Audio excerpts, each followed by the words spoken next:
क्रांतीवीर नागनाथांना नायकवडी यांनी अतिशय दमदारपणे हा कारखाना चालवता.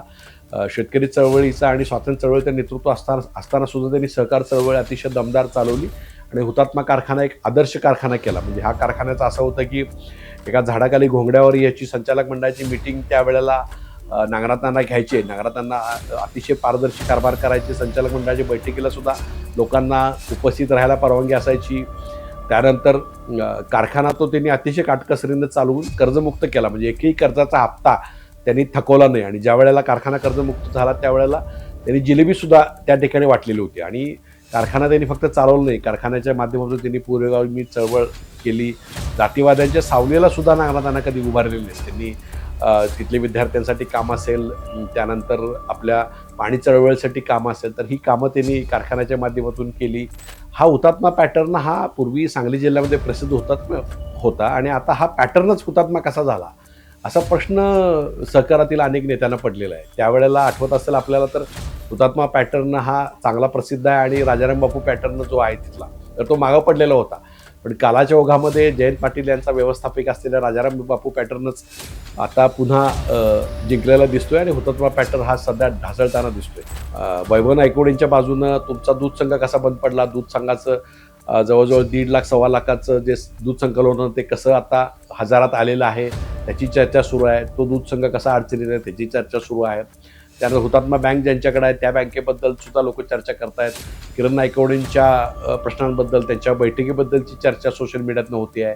त्यानंतर वैभव नायकवडींनी कशी मालमत्ता घेतली, कुणाच्या नावावर मालमत्ता घेतली, कशा प्रकारच्या मालमत्ता केल्या त्याची चर्चा व्हायला लागलेली आहे.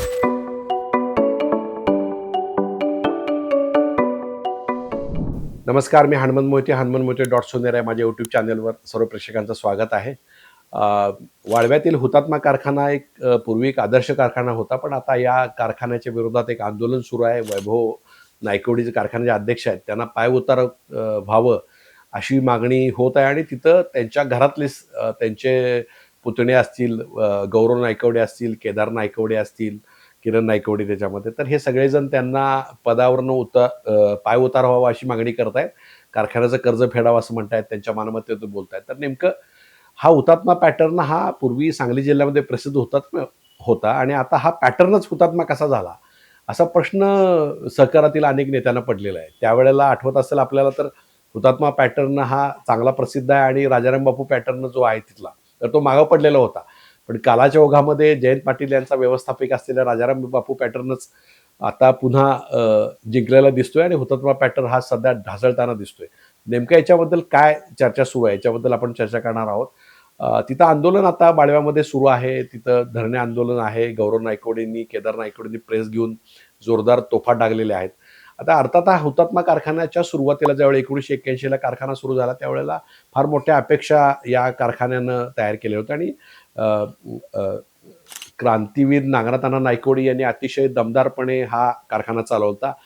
शेतकरी चळवळीचा आणि स्वातंत्र्य चळवळीचं नेतृत्व असताना सुद्धा त्यांनी सहकार चळवळ अतिशय दमदार चालवली आणि हुतात्मा कारखाना एक आदर्श कारखाना केला. म्हणजे हा कारखान्याचं असं होतं की एका झाडाखाली घोंगड्यावर याची संचालक मंडळाची मीटिंग त्यावेळेला नागनाथांना घ्यायचे. नागनाथांना अतिशय पारदर्शी कारभार करायचे. संचालक मंडळाच्या बैठकीला सुद्धा लोकांना उपस्थित राहायला परवानगी असायची. त्यानंतर कारखाना तो त्यांनी अतिशय काटकसरीनं चालवून कर्जमुक्त केला. म्हणजे एकही कर्जाचा हप्ता त्यांनी थकवला नाही आणि ज्या वेळेला कारखाना कर्जमुक्त झाला त्यावेळेला त्यांनी जिलेबीसुद्धा त्या ठिकाणी वाटलेली होती. आणि कारखाना त्यांनी फक्त चालवलं नाही, कारखान्याच्या माध्यमातून त्यांनी पूर्वगामी चळवळ केली. जातीवाद्यांच्या सावलीला सुद्धा नागनाथांना कधी उभारलेले नाहीत. त्यांनी तिथले विद्यार्थ्यांसाठी काम असेल, त्यानंतर आपल्या पाणी चळवळीसाठी काम असेल, तर ही कामं त्यांनी कारखान्याच्या माध्यमातून केली. तिथला विकास त्याच्यामध्ये केला. शैक्षणिक संकुल असेल, बाकी तुमची बँक असेल, दूध संघ असेल, तर या सगळ्या गोष्टी अतिशय दमदारपणे त्यांच्या याच्यामध्ये कारखान्याच्या रूपानं चाललेलं होतं. त्यामुळे हुतात्मा चळवळ ही अतिशय प्रसिद्ध होती राज्यामध्ये आणि हुतात्मा पॅटर्न हा प्रसिद्ध होता. म्हणजे आपल्याला आठवत असेल स्वर्गीय आर पाटील हे सुद्धा हुतात्मा पॅटर्नचं कौतुक करायचे. त्यांनी तासगाव कारखाना ज्यावेळी ताब्यात घेतला, त्यांच्याकडे सत्ता आली त्यावेळी हुतात्मा पॅटर्न आम्ही राबवू कारखाना अशा पद्धतीचं केलेलं होता. म्हणजे अतिशय दमदारपणे कारखान्यांना, ऊस उत्पादकांना समाधान देणारी तिथे यंत्रणा होती. त्यानंतर कामगारांना सुद्धा 40% 30% बोनस त्यावेळेला त्यांनी दिलेला होता. तर अशा प्रकारचा एक दमदार चाललेला कारखाना अचानकपणे कसा काय बंद अडचणीत यायला आलेला आहे, कसा भ्रष्टाचार तिथं सुरू झाल्याचे आरोप होत आहेत, काय गैरव्यवहार झाला याच्याबद्दलची चर्चा सुरू आहे. ज्या वेळेला कारखान्याचं नेतृत्व हे नागनाथांची चिरंजीव वैभव नायकवडे यांच्याकडे आलं, त्यानंतर हा सगळा विषय झाला. अशा प्रकारचा आरोप आज गौरव नायकवडे असतील, केदार नायकवडे करतायत. पण एका बाजूला कारखाना कर्जबाजारी आहे, अडचणीत आहे, कारखान्याच्या काही व्यवस्थापनाबद्दल हे आहे, वैभव नायकवडेंचे पाहुणे रावणे सगळे कारखाना चालवतात, बँक चालवतात, अशा प्रकारची चर्चा आहे. असे एका बाजूला आरोप होत आहेत. म्हणजे एका बाजूला ही चळवळ अडचणीत येते अशी परिस्थिती आहे. म्हणजे हुतात्मा कारखाना अडचणीत येतोय, त्यानंतर पाणी चळवळ असेल, त्या कारखान्याच्या मदतीनं बाकी सगळी साखर शाळेचा प्रयत्न असेल, या सगळ्या अडचणीत आल्याची चर्चा आहे. त्यानंतर गौरव नायकवडे त्याच्याबद्दल आता आरोप करतायत, केदार नायकवडे आरोप करतायत. पण वैभव नायकवडेंच्या बाजूनं तुमचा दूध संघ कसा बंद पडला, दूध संघाचं जवळजवळ 1.5 लाख, 1.25 लाखाचं जे दूध संकलन होतं ते कसं आता हजारात आलेलं आहे, त्याची चर्चा सुरू आहे. तो दूध संघ कसा अडचणीत आहे त्याची चर्चा सुरू आहे. त्यानंतर हुतात्मा बँक ज्यांच्याकडे आहे त्या बँकेबद्दल सुद्धा लोक चर्चा करतायत. किरण नायकवडेंच्या प्रश्नांबद्दल, त्यांच्या बैठकीबद्दलची चर्चा सोशल मीडियातनं होती आहे. त्यानंतर वैभव नायकवडेंनी कशी मालमत्ता घेतली, कुणाच्या नावावर मालमत्ता घेतली, कशा प्रकारच्या मालमत्ता केल्या त्याची चर्चा व्हायला लागलेली आहे. किरण नायकवडी, गौरव नायकवडी यांच्या मालमत्ता काय, त्यांनी कारखान्याच्या गाड्या कशा केल्या, त्यांच्याकडे गाड्या कुठनं आल्या, त्यांच्या मुलाबाळांना सोडायला कुणाच्या गाड्या जात होत्या, काय जात होत्या, अशा प्रकारची चर्चा होते. पण ह्या सगळ्या माध्यमातून हुतात्मा पॅटर्न आहे, तो पॅटर्नच हुतात्मा झाल्याची भावना ही सहकार चळवळीत होत्या. या उलट मात्र त्या सगळ्या तत्कालीन परिस्थितीमध्ये राजाराम बापू बँक असेल, राजाराम बापू कारखाना असेल, राजाराम बापू दूध संघ असेल, तर त्याच्याबद्दल चर्चा झाली की हुतात्मा कसं चांगलं चालवतंय आणि हे कसं चालवत नाही. पण आता आपल्याला जर आता आपण पाहतो असाल तर आपल्याला लक्षात येते की ससा आणि कासवाच्या सर्वतीमध्ये जयंत पाटील यांचं कासव ते आता जिंकताना दिसतंय. हुतात्मा पॅटर्न पूर्णपणे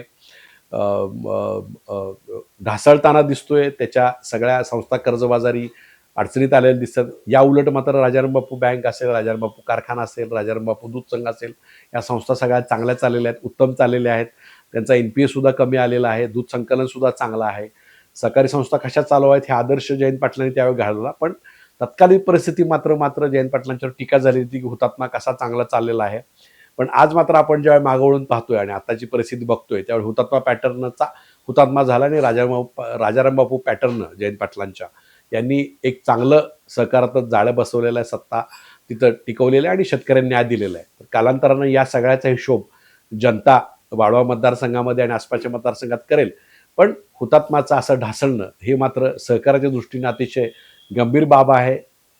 तो कारखाना चालला पाहिजे, कारखाना शेतकऱ्यांना न्याय दिला पाहिजे असं सगळ्यांना वाटतंय. पण नेमक्या भाऊबंदकीमुळं इथला कारखाना, हुतात्मा कारखाना असेल, हुतात्मा बँक असेल, दूध संघ असेल, या सगळ्या कसा काय त्याचं पुढे वाटचाल राहणार, या सगळ्या गोष्टी मात्र पाहायला लागतील.